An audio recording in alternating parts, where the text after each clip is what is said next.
Hello everyone, welcome to tasty dish by Sethu Palaniappan.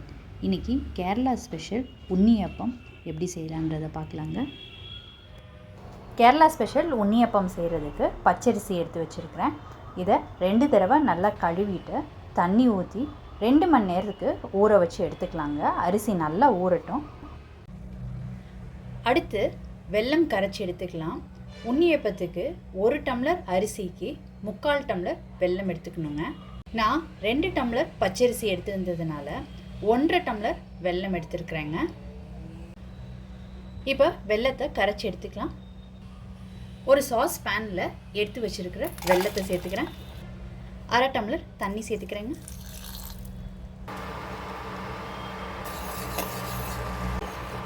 வெல்லம் நல்லா கரைஞ்சிடுச்சு. இப்போ வடிகட்டி எடுத்துக்கலாங்க. அரிசி 2 மணி நேரத்துக்கு நல்லா ஊறிடுச்சு. இப்போ தண்ணியை வடிச்சிட்டு ஜாரில் சேர்த்துக்கலாம். அரிசி எல்லாத்தையும் சேர்த்துக்கிட்டாச்சு. இப்போ இதில் கொஞ்சோண்டு ஜீரகம் சேர்த்துக்கிறேன், 3 ஏலக்காய், ஒரு பிஞ்ச் உப்பு, வெல்லம் கரைச்சி வச்சுருக்கிறத இதில் சேர்த்துக்கிறேங்க. கொஞ்சம் கொஞ்சமாக சேர்த்துக்கிட்டு அரைச்சிக்கலாம். மீதி இருக்கிறதையும் சேர்த்து அரைச்சிக்கலாங்க.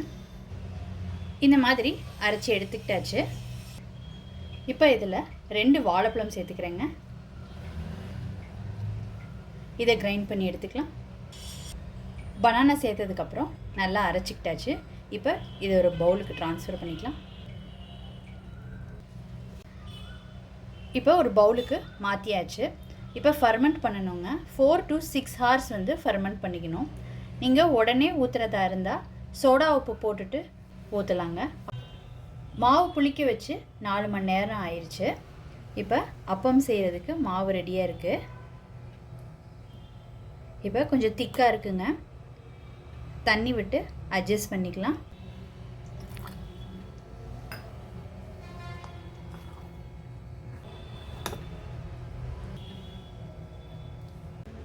இப்போ ஒரு கடாயில் நெய் விட்டுக்கிறேங்க.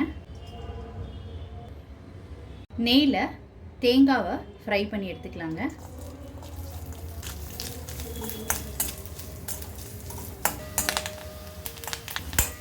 தேங்காய் நல்லா ரோஸ்ட் ஆகிடுச்சுங்க. இப்போ நெய்யை வடிச்சிட்டு தேங்காவை எடுத்துக்கலாம். இப்போ வறுத்த தேங்காவை இந்த மாவில் சேர்த்துக்கிறேங்க. கருப்பு எள்ளு சேர்த்துக்கிறேன். எல்லாத்தையும் ஒன்று சேர்த்து நல்லா கலந்து விட்டுக்கலாம். நல்லா மிக்ஸ் பண்ணியாச்சு. இப்போ அப்பம் செய்ய ஸ்டார்ட் பண்ணிக்கலாம். இப்போ குழிப்பணியார சட்டி ஹீட் ஆகிடுச்சுங்க. இப்போ நெய் விட்டுக்கலாம் எல்லா குழியிலையும்.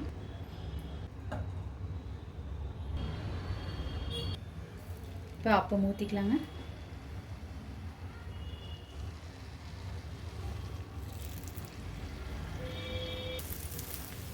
ஒரு பக்கம் வெந்ததுக்கப்புறம் இன்னொரு சைடை திருப்பி விட்டு வேக விட்டுருக்கேங்க.